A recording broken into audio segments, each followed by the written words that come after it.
Somehow, I always knew that I'd end up here. I never wanted to. I ran from my past, but now I seem to be running back to it.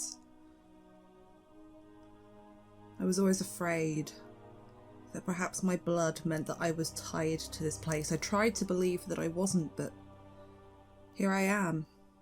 I ran to Avernus, not from it. But I ran with good friends by my side. I just don't know how this ends for me. I don't know what that dream meant. I don't know if I'm even going to leave this place the same person I came in. I just hope I get to leave. This is Red Moon Roleplaying.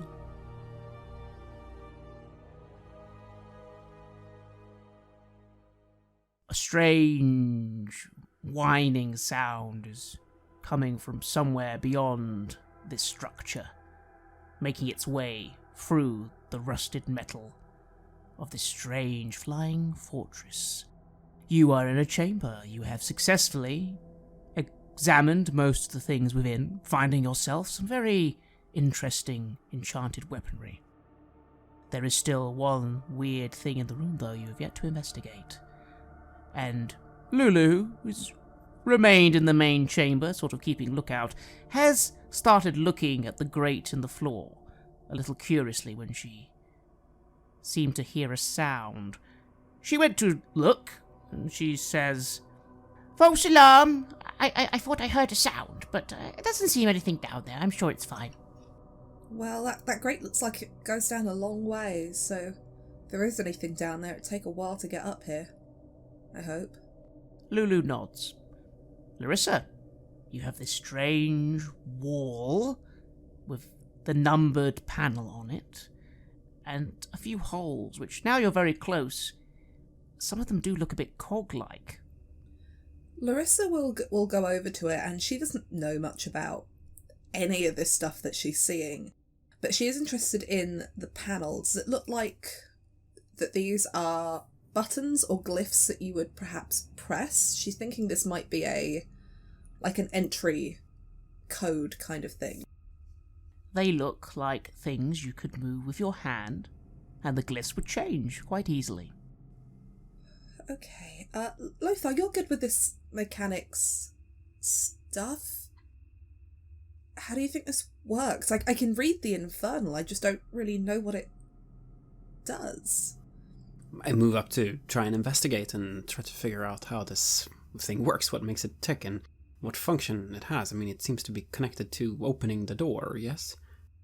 Exactly. Roll me an investigation check. Natural 20. You go to one of the holes, the closest one to the panel, as most of them are in the corners of this door. It's a door, Lothar. It must be. You can't see where it would open, but it's set in such a way that it's not the same wall as the walls around you. It must be a door, and those must be numbers? Is it like a safe? Do you put numbers in and it opens the door? You're looking at the mechanisms, and yes, you can see what you recognize as some sort of machinery, cogs, wires. It's a mechanism of some kind, and it definitely must be that when you trigger the mechanism correctly, with the right numbers, the door opens. Of course, at this point, you have no idea what that code would be, and you don't know how you would rig the machinery to make the door open. You're not skilled in that sort of thing, after all. Well, what this mechanism does is it acts as a kind of lock. You just need to put in the right combination of numbers. We just need to know, well, what are those numbers? The infernal numbers here, what numbers do they cover? Is it 1 through 9, 1 to 10? What do we have? 1 to 9. 1 through 9. If it's a lock, I can get into it, I hope. Yet to find... Well, okay, I found like 2 that I couldn't open, but for the most part... Larissa's gonna gently dust off the panel, because she imagines it's covered in some kind of dust or ichor or something, just with like the corner of her cloak. And she's gonna have a look at these numbers. Do any of them seem more scratched up or worn than the others. Kind of like when you have like a key combination and like the colour starts rubbing off, or you can see ones more scratched up where people have been pressing it more. You begin experimenting a little, but I'm afraid you don't notice much. You do notice that the ones you can see, currently 000, have a lot of dust on them. That's where they've been set for some time. It's not those ones, but the second you start moving it, all the ones underneath are perfectly polished, perfectly identical looking. Of course, your eye then goes to the machinery that Lothar was looking at. That's how the door opens. That's a way in, you think. You aren't gonna find any others. The panel itself seems flawless. It seems as if normally this would be a completely flawless door, but now there's some openings into the innards. Maybe you could use something. Maybe you could do something with that. Well, I think the panel's out of the question unless you want to be here for hours trying every possible combination. It can be done, but it'll take us forever, and I think more time than we have. The internal mechanics are probably better. I've never seen anything quite this big, though. A few more complicated locking mechanisms I've seen, but nothing at this scale. Lothar, I'm probably going to need your help, and Royce, if we could even start getting this door open, we might need you to help force some of the mechanism too.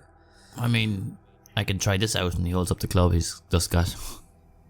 I don't think that's going to get through this somehow. Lothar, you back that up quite quickly. This is made of extremely solid material. A club's not going to do it.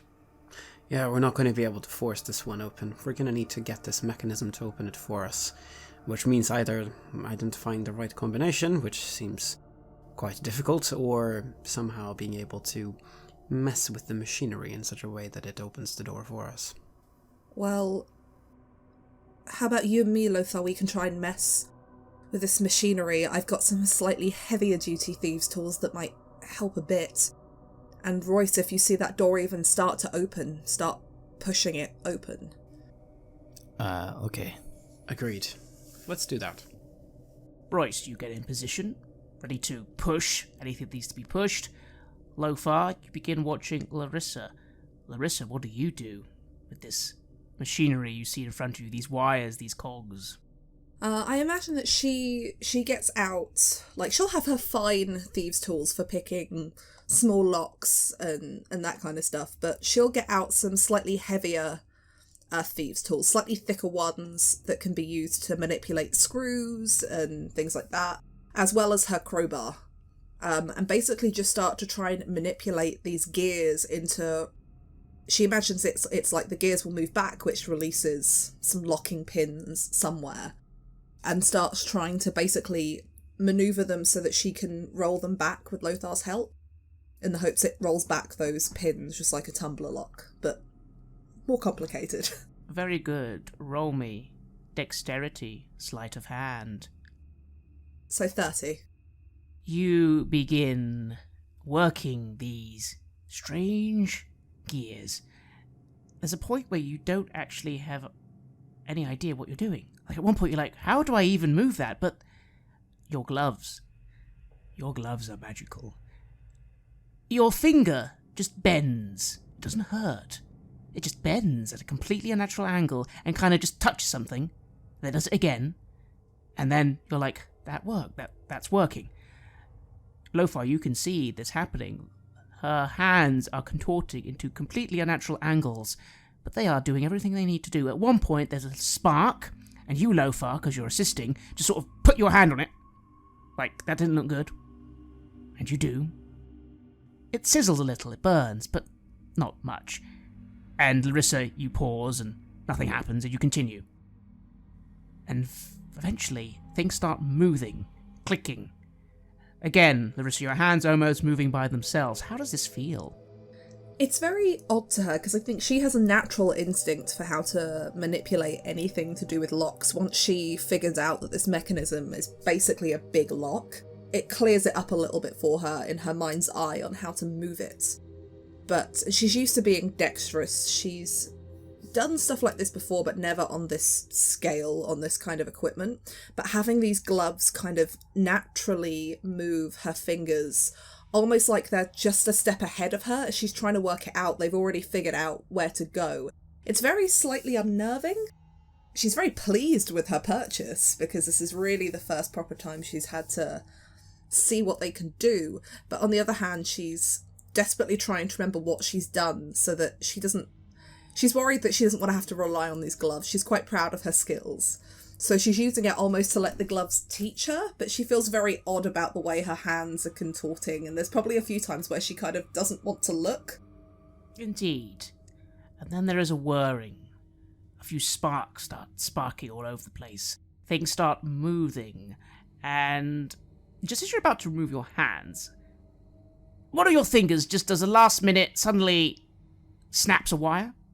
You don't know why, but it just does. Okay. And you take your hands away. Royce, you were getting ready to push, which feels strange because then the wall begins to open sort of left and right at the same time. You don't know where the seam appeared from, but now there is a seam, and the door slides open, revealing a little chamber behind this door. The little chamber has boxes and cabinets. You think you see Lothar something looking like a lot of paper all in one area. And then there, just to the side, is a golden-looking standard. Yes, you recognize a standard when you see one. It has strange infernal runes on it, but that is definitely something to be held high to represent, you guess, a legion or a military unit. Bingo, guys. I think we've got what we need here, and he's going to lift up the standard. That's it. Maybe we should check and see what else is in here before we go there very quickly. And Larissa is drawn to that stack of papers. Indeed, you go to the stack of papers. Papers written in infernal, metal, sort of parchment things. Are these contracts? You feel you need time to actually investigate because you're just immediately seeing things like subject, therefore, after, or in the time of our forefather, or prior to. As soon as she sees that, can she see a signature on these? Roll me an investigation check. 8. You can see signatures, sure. This one is Arnold F. Twillinger. This one is Mary Josephine. This is Frankos. This is Jeremiah. They are contracts with signatures on people's names. These are signed contracts. I haven't got time now to look and see who they belong to, but they're all signed. Maybe we should take these with us. Grab as many as you can, I suppose. There's not really any harm, right? Well, I'm thinking that these belong to somebody and somebody's going to want them back. Might be a good bargaining chip to avoid any more unsavoury deals. You do hear a voice in your head, just yours, say, "Wasting her time, Lothar. Those are copies. Unless you're that interested in devilish bureaucracy." Well, the shield does seem to think that it is pointless. Those are copies. They're not actually going to have any value unless you want to study how these contracts are made.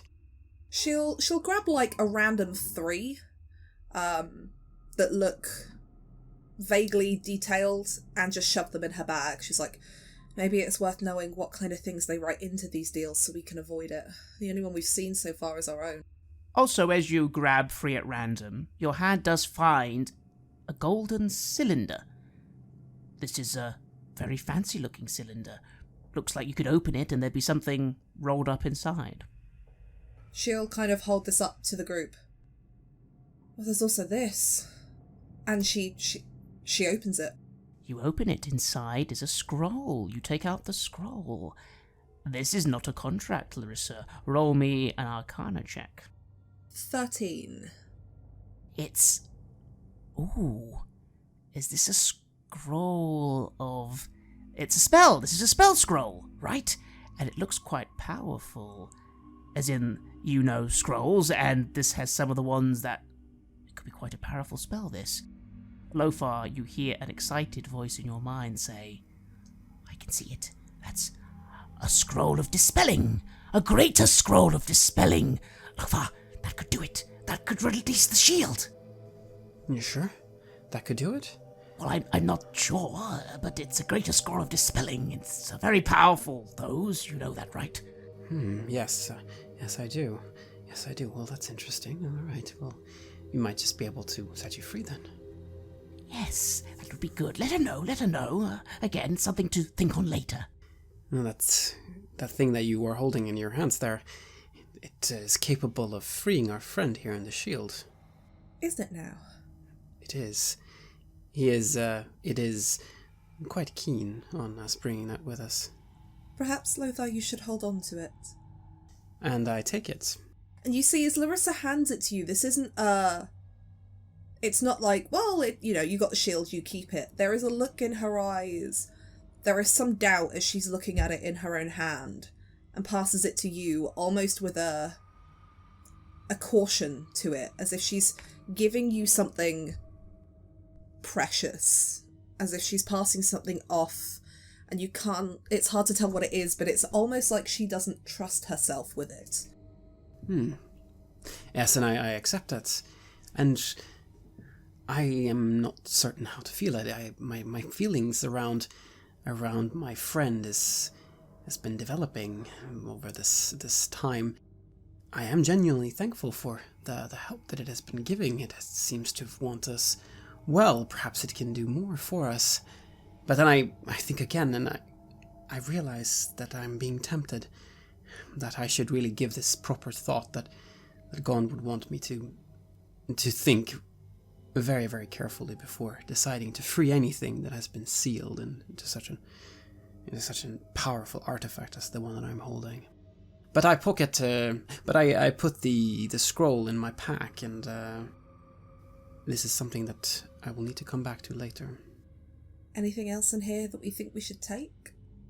It's at this point, as you're thinking this, that Lulu joins you, and seeing the standard, goes, "You found it! Oh, we found the standard! That must be it! That must be it!" And she begins trumping her little trunk nice and loudly and excitedly. And then Larissa has a moment of like, oh, sweet angelic beings. Like, wait, Lulu, shh. No noise. Oh, sorry. Sorry. It's okay. It's just, I was just thinking about what you said about the noise with the grate, and just in case maybe there is something. Royce, roll me a perception check, as I think you've been the one sort of standing, letting the others rummage around, yes? Yeah, and I've been, ever since seeing those slug things, kind of very skeptical of who or what might be watching us. So perception, I rolled a 15 plus 2, so 17.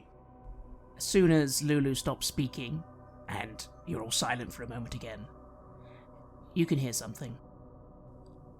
Something coming from the grate. It sounds like a sort of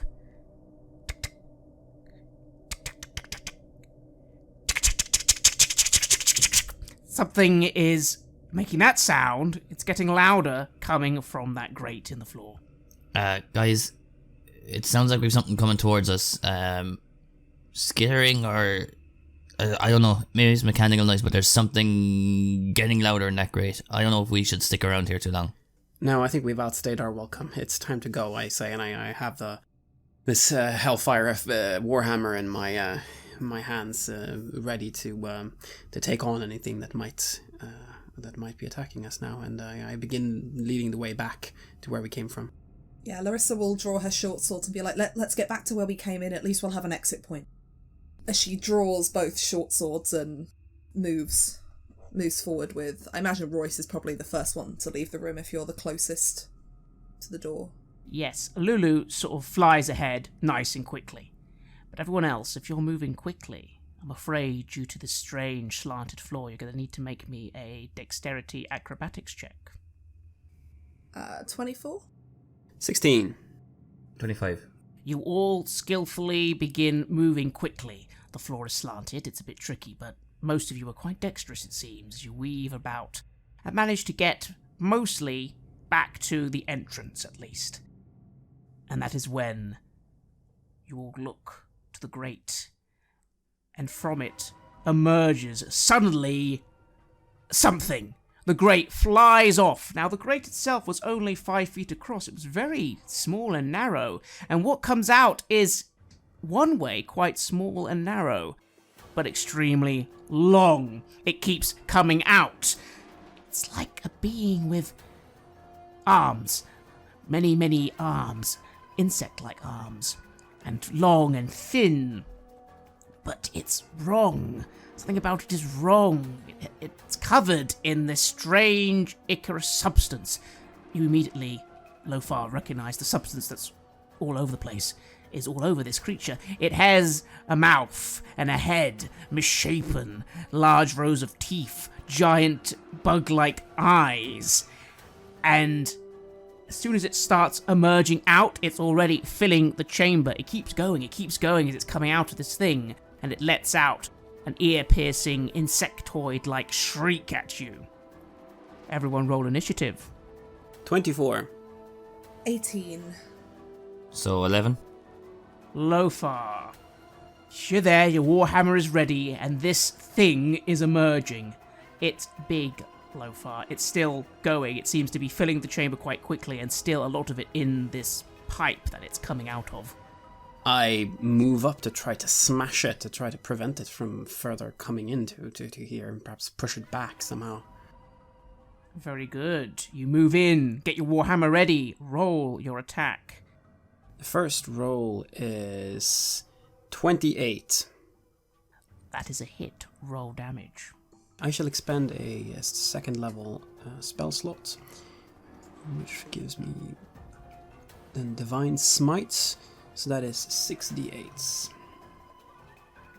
34 plus 6, 40 damage.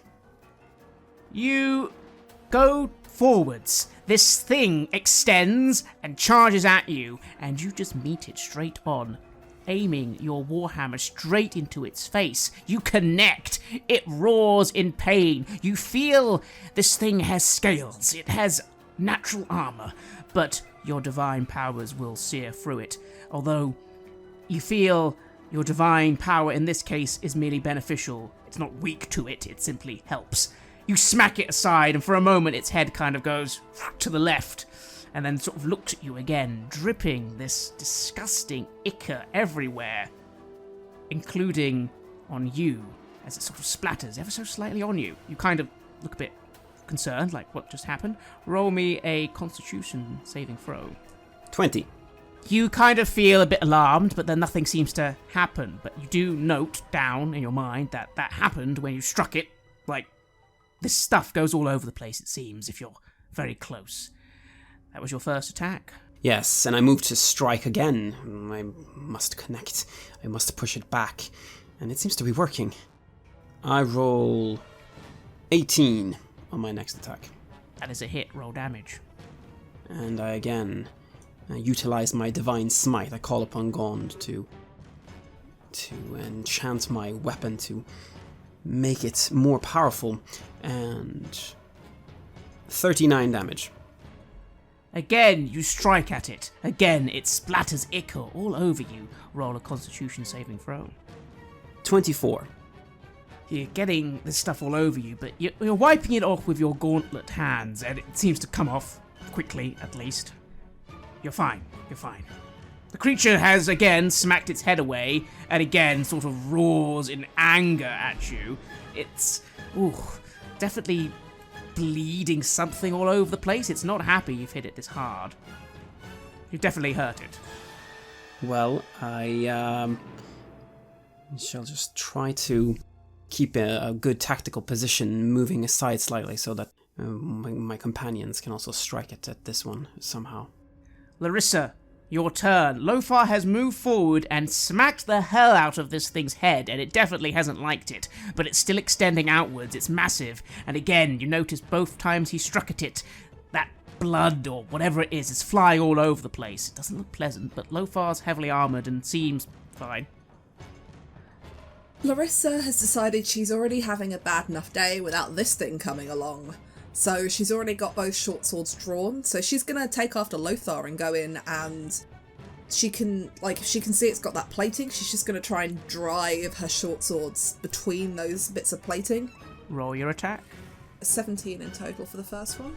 You dive forward, and for a moment, you kind of feel a bit like, oh shit, because this thing is really big, but you see some part not covered in ichor, and you just drive your short swords into that little dent in the scaled armor this thing has. You do hit, just roll damage. Okay, so if Lothar is within 5 feet of this thing, I get sneak attack as well. Yes. So 26 in total. And again, you drive your weaponry deep into its side, and you feel it go in. It definitely goes in. And then there's a squirt of this substance. It goes straight towards you, gets you on the shoulder. Constitution saving throw. 12? You're fine. It sort of stings, whatever this substance is, but you quickly again wipe it off with a sleeve, and it comes off, stains your clothing a little, but okay. But that was weird. What is this stuff, you think to yourself? Second attack. So that is 24. That's a hit. Roll damage. 5 in total. Yes, this time as you go in, it's more like you wriggle the short swords free to get purchase for another attack. You think it did something, but not quite as successful, you feel. Again, though, a squirt of strange ichor sort of catches you again. Roll a Constitution saving throw. It's a 1. You, this time, get some of this stuff right in your face. You rub it off, and you feel, okay, you got it off, right? You got it off, but you can feel something in your mouth, an unpleasant taste, and okay, that's not good. You have no idea what this stuff is. It definitely a little bit went in your mouth. She starts trying to just spit it out and backs away slightly. In that moment, it just takes her out of what she's trying to focus on as she's desperately trying to wipe this stuff off her face, spit it out of her mouth, coughing. Probably feels a bit sick from how awful it tastes. It tastes vile. The creature sort of takes a moment to kind of move around the room. It's still going. My god, it's almost now covering the entire room in its size. But that head, it turns on you, Lothar, and you just see its eyes like there's some sort of malicious intent. It knows that you have really badly hurt it, and it kind of just charges straight forwards, trying to ram into you with these jaws. It rams into you, these jaws sort of for a moment are around you, and it bites down hard. And you kind of feel a moment of oh my goodness.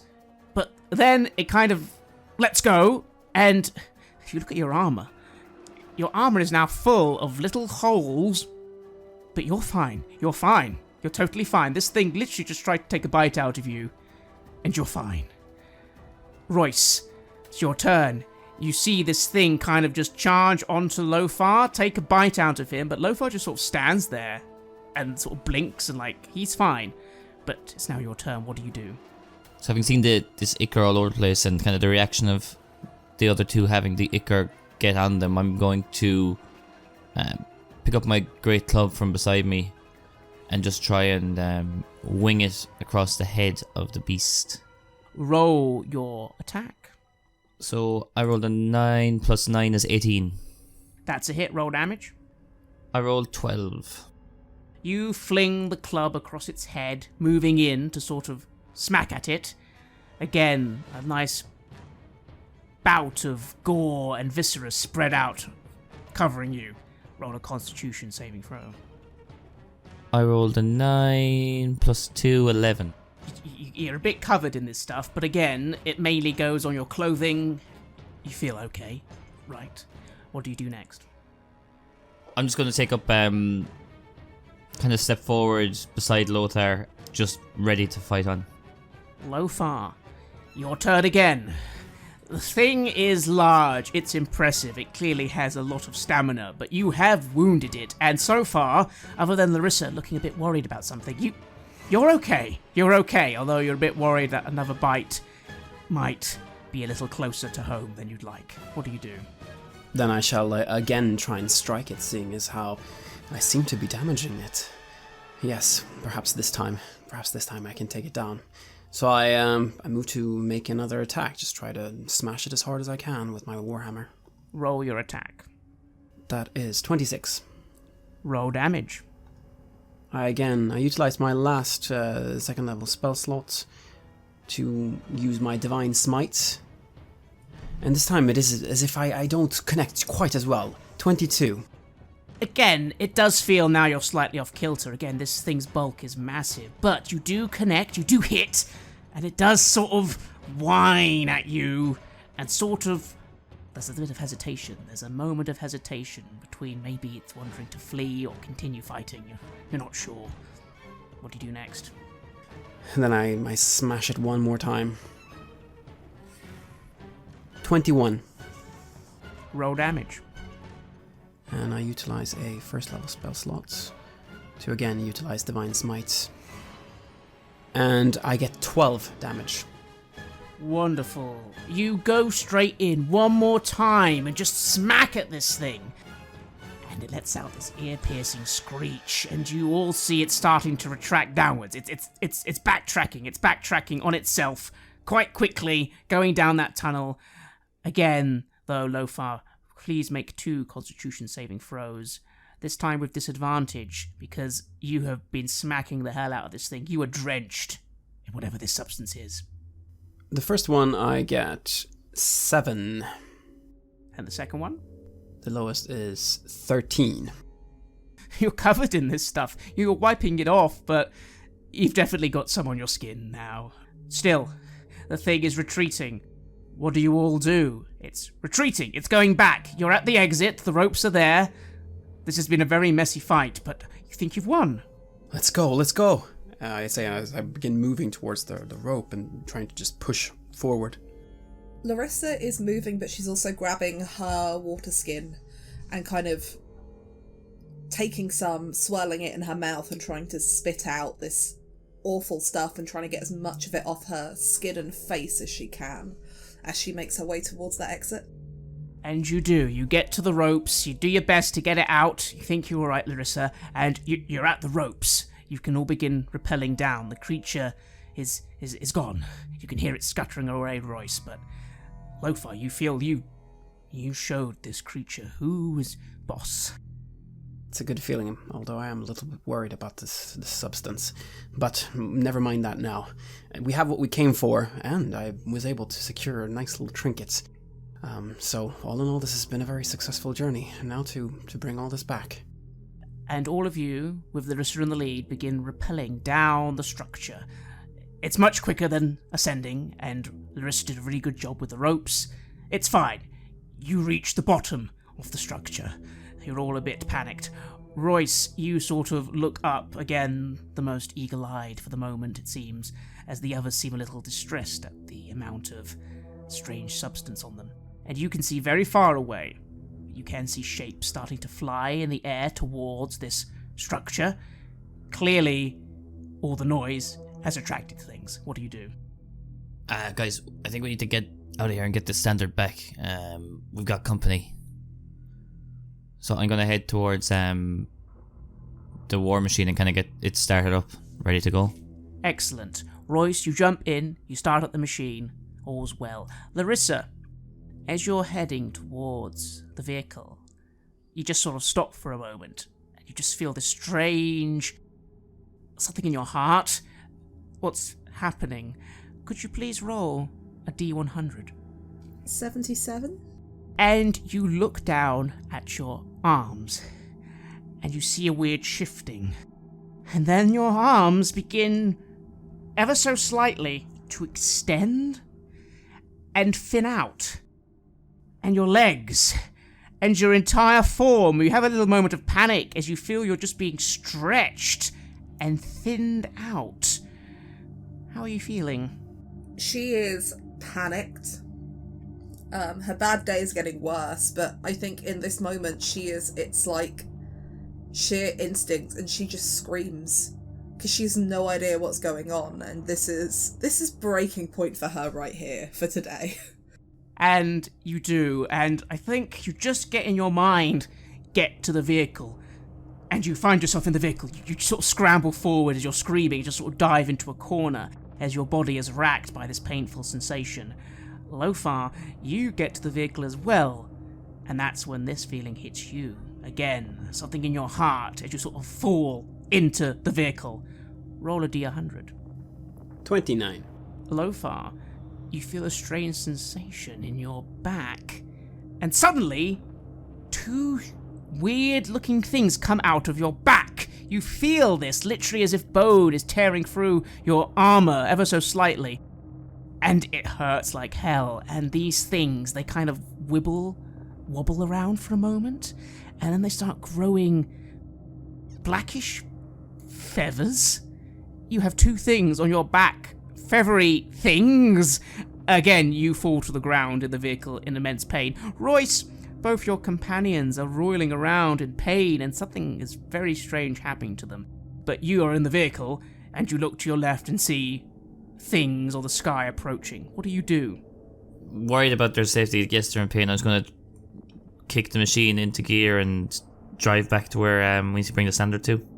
You assume north. You kick the vehicle into gear and you begin moving away from the wreckage, moving away from these things flying. Lothar, you take in a few deep breaths. Okay, you're fine. You're fine. It doesn't hurt anymore. Lothar, you have wings. This is extremely strange. You kind of take a moment to try and stand in the vehicle, and your wings kind of flex in and out. You think you could flap them if you concentrated. You have wings, Lothar. Black, feathery wings. This is extremely disconcerting. What was that thing? What's happening to me? Larissa, the pain has eased off as well. But you are now bone, thin. Your limbs, your body almost stick-like. You kind of do a moment of testing your hands and testing your legs, and everything moves like it should. You're much lighter now, though. You could almost say your weight has been halved in your new skeletal thin form. And I imagine she looks up. Can she see Lothar with these wings? Yes. Oh, God, you have... What the hell was that stuff, Lothar? I don't know. Does it wear off? I sure hope so. Oh dear. It might have been, maybe it was demonic ichor. I think you've been covered in it. Oh no, I think you can cure it if you have a very powerful, like an angel or a god. There we go, that will cure it. An angel or a god?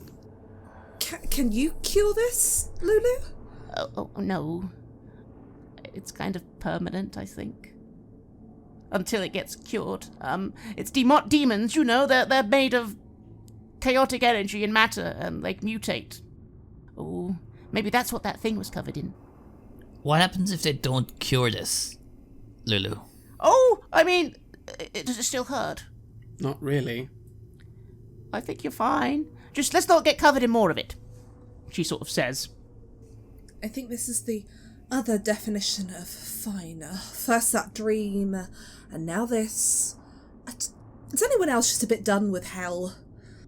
Yeah, let's do what we came here to do, and let's get the hell out of here.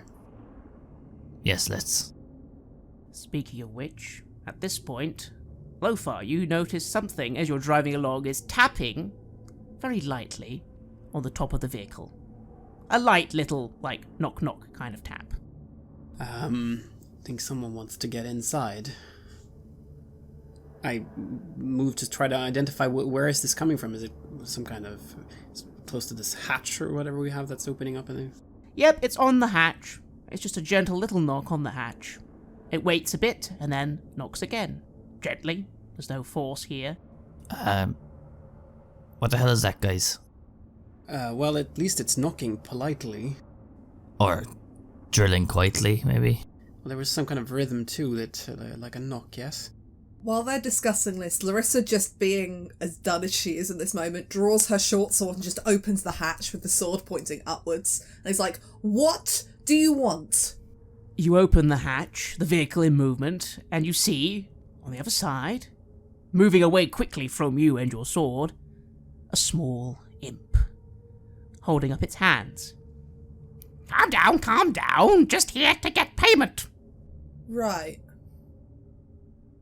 Fine. She puts the sword away and kind of moves back to allow it to come in.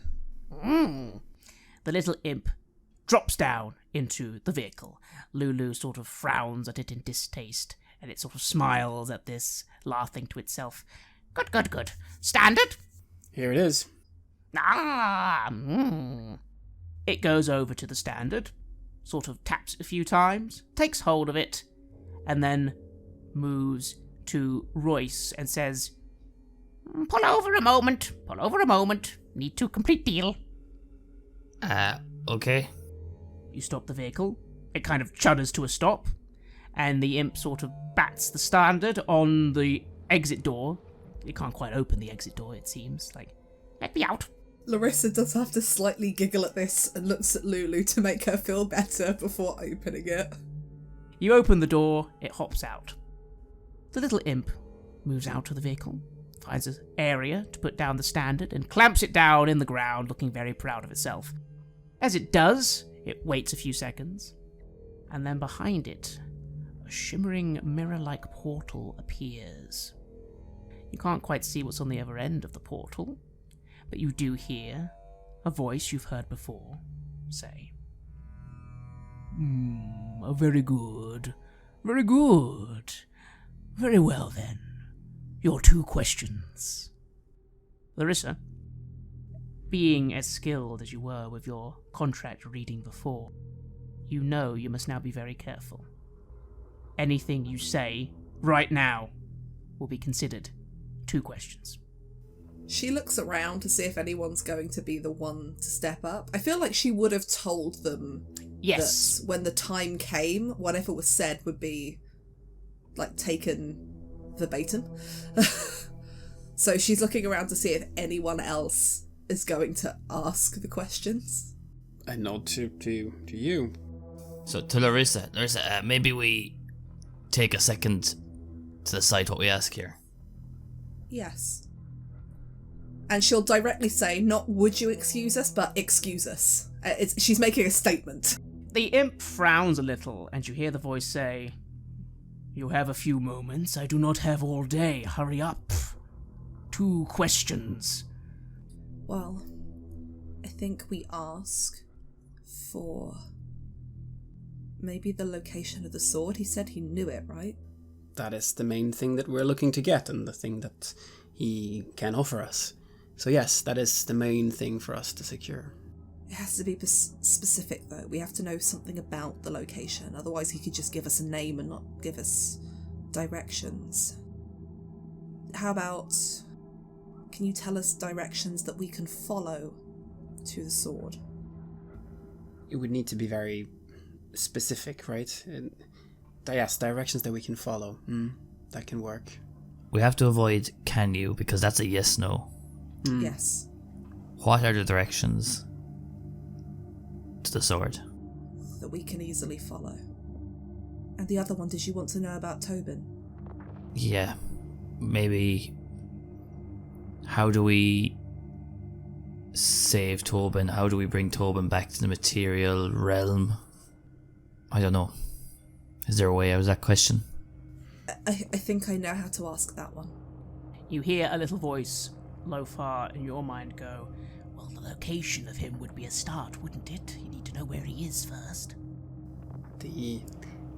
Our friend suggests that, well, we need to know where Tobin is currently. Let's ask that then. Yeah. Who's going to ask these? I think you seem the most charming of us, Larissa, so maybe that might help us. I'll try. And I imagine we, very movie moment, all unhuddle, and Larissa will step forward. Well, the voice says from the portal. What are the directions to finding Zariel's sword? You must travel due north for some time, then to the east. No, I'm sorry, the west. Yes, to the west, There on the horizon you will see a great structure, covered in a bleeding scab-like substance. Some of us call it the Bleeding Citadel. It is there that the sword lies. Best hurry, though. I have a feeling of late some of our demon friends are investigating the area. Okay, and the second... Where specifically do we find the soul of Royce's friend Tobin? Let us have a look. Ah, how simple. It's in the bag on your vehicle. And she looks at Royce, and she's smiling for like the first time today. It's one of the coins, I was going to say to Larissa. Yes. We'll have to go through them, but it's one of the coins. 2 questions I have given. Thank you very much for the standard. So important. You can leave that here. Very good. I look forward, Larissa, to talking of our favour another time. Another time. And she has a moment where she looks back at him, and she knows he won't answer, but she looks at him and says, "You knew, didn't you?" Knew what? About me.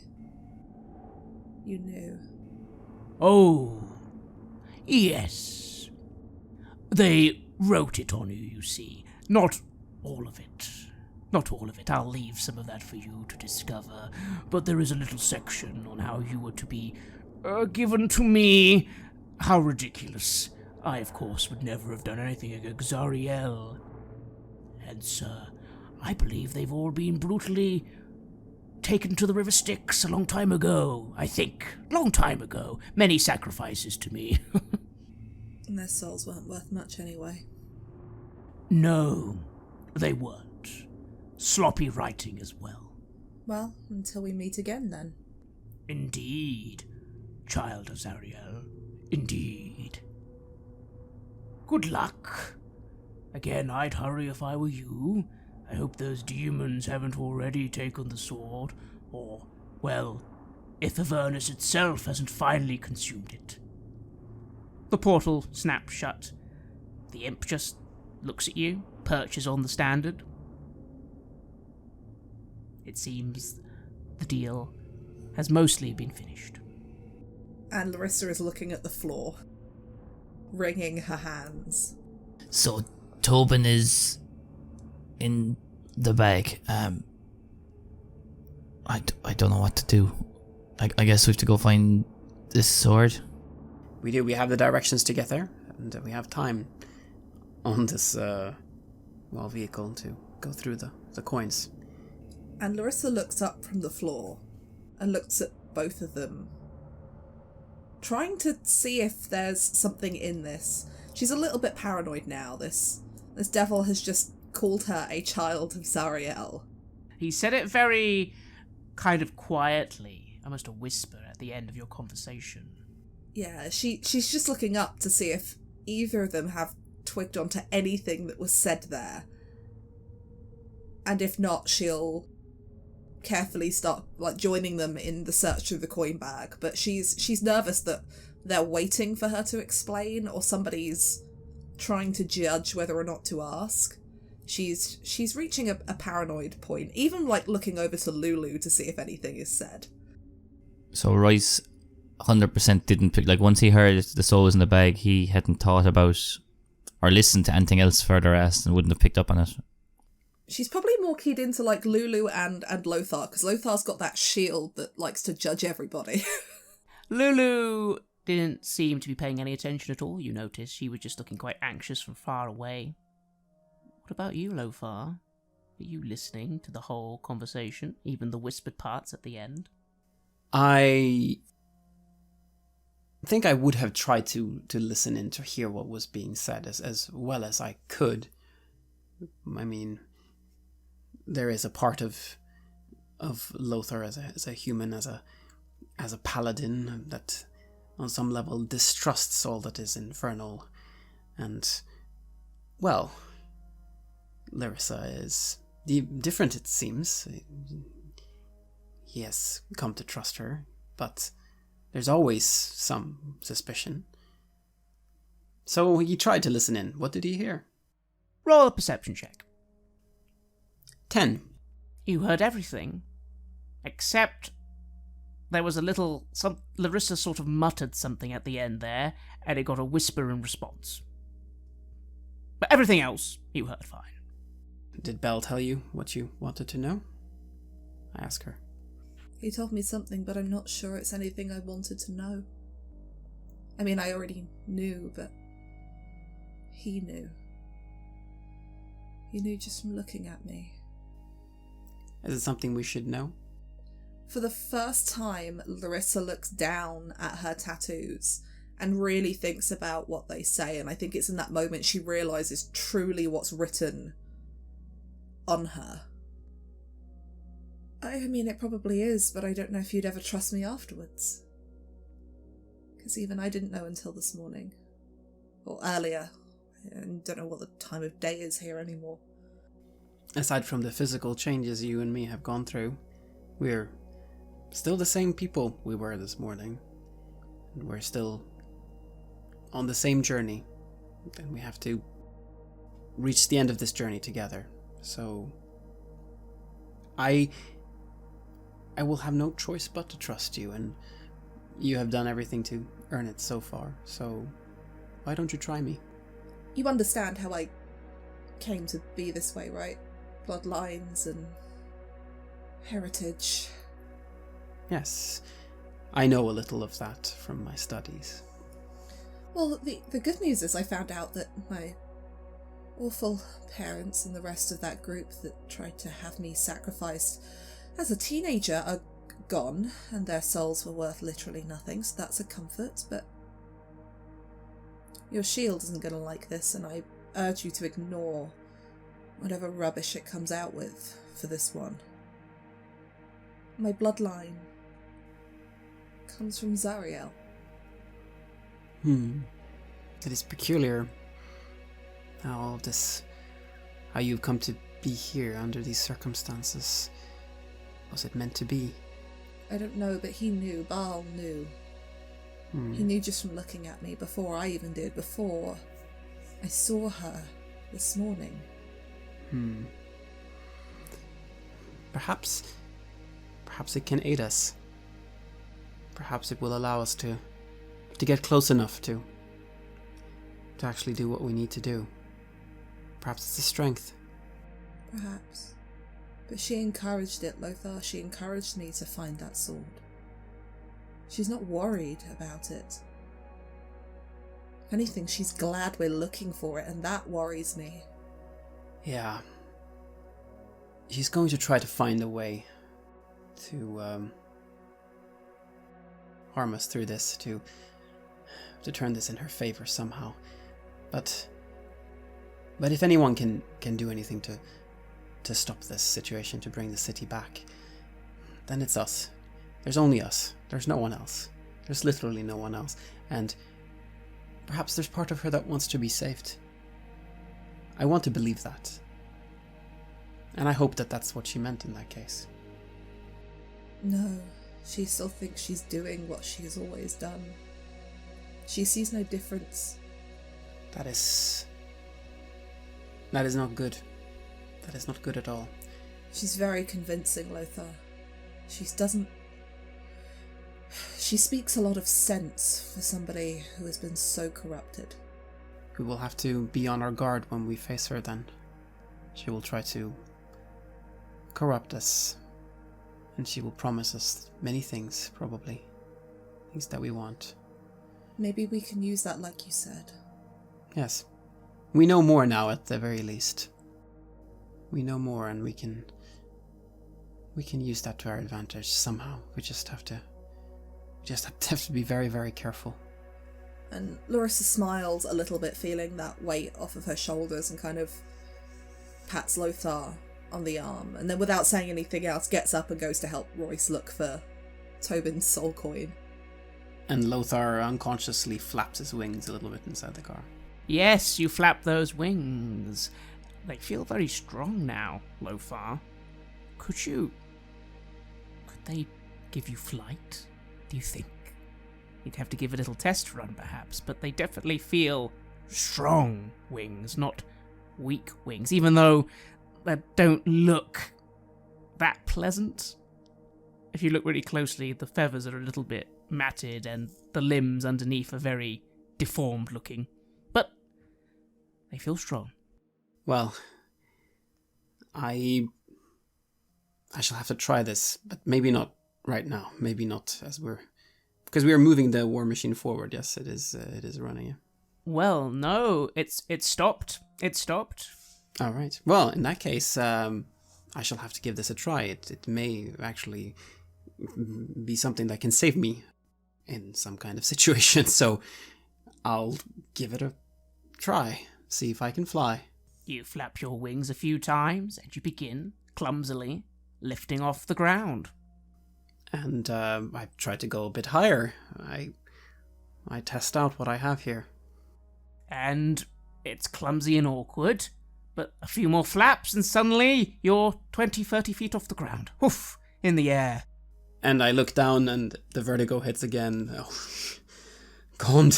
And I feel myself starting to lose control, and then I try to regain it again. It's clumsy and awkward. But you do. You kind of almost plummet, and then you kind of stabilize. You're stable. The wings, it's almost as if it's quite instinctual. And you're flying, maintaining a hovering speed over the vehicle. And I return and I try to make as graceful a landing as I can. And you land, and you stumble and fall over. But it wasn't too painful. And, okay, you can fly, Lothar. Not that fast, but you can definitely fly with these wings. It's a bit tiring. It's not like the wings don't feel like anything. It feels like you've just been flapping a strange secondary limb quite a lot. But you can fly. I suppose we were all getting some gifts down here. And I move back into the war machine, and I get ready to for us to move out of here and move towards the sword. Royce, you're in the seat. The others have joined you. You've just been staring at that bag. The bag containing 2 soul coins. What do you do? So, just thinking about the whole situation, when I first picked up the bag, I remember feeling something or hearing something. Yes. So, I'm going to open up the bag and just take 1 soul coin out in my hand and just kind of clasp it in my 2 hands and just close my eyes and see if I can feel anything, hear anything, get any indication that, I don't know, even a familiar sense. You kind of feel the coin, and you try focusing on it. And yes, after a few moments, a faint sound does come to your ears again. It's something like a woman's voice saying, "I didn't do it. I didn't do it. He was the one. He kept them in the basement. I did nothing. I did nothing." Seems to be repeating this again and again. Nope. Put that back in and then swap the other one. And you focus on this one. And you hear a familiar voice. "I didn't sign the contract. It wasn't the deal. It wasn't the deal. Royce, it wasn't the deal. Help, I didn't. Help, nothing.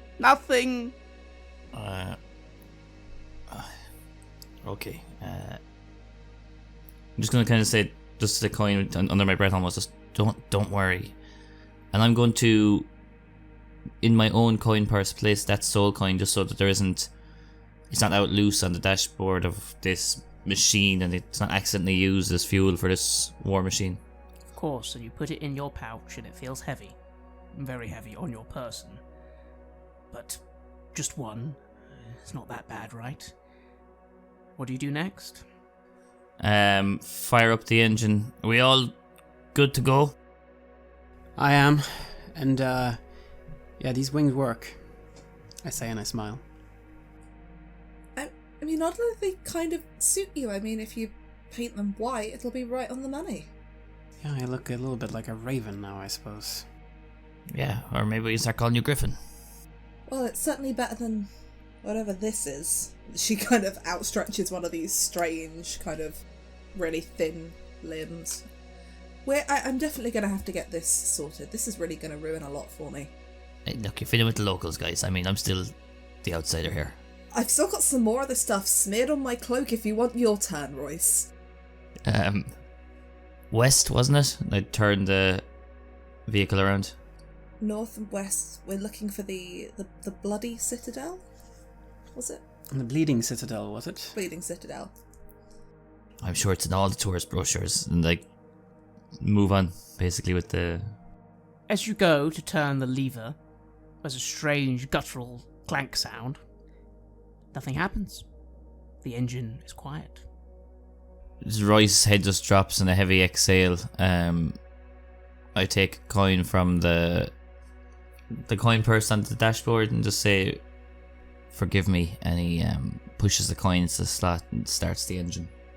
And once again, all of you for a moment hear, loud and clear, just before the engine starts, a voice screaming, "It was to the basement! I didn't do it! I didn't do it! I don't deserve this!" And fire, and screaming, and pain.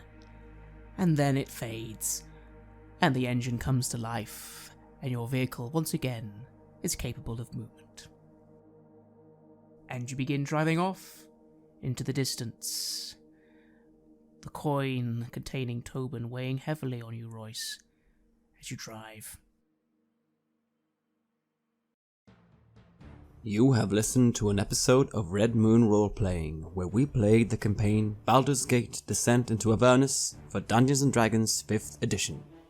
We were joined by Virginia Page, who is Tabletop Horde on Twitter, and Owen Fáilbhe from the How We Roll podcast.